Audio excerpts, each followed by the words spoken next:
continent le plus riche du monde a été volé du jour au lendemain par 14 dirigeants européens. Nous sommes en 1884.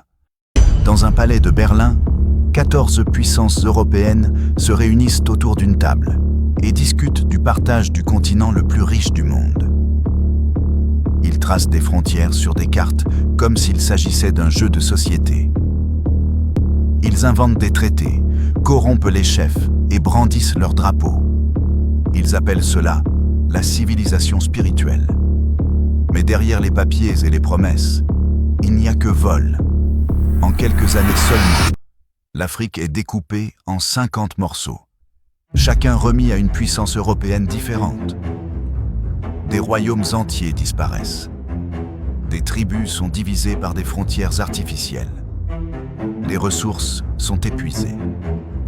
Des cultures sont effacées.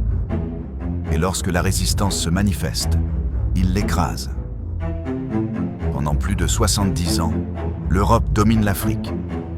Et lorsqu'elle se retire enfin, elle ne reconstruit pas ce qu'elle a détruit.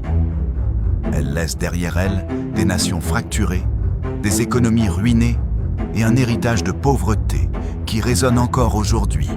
Le continent le plus riche du monde, volé par 14 hommes dans une pièce.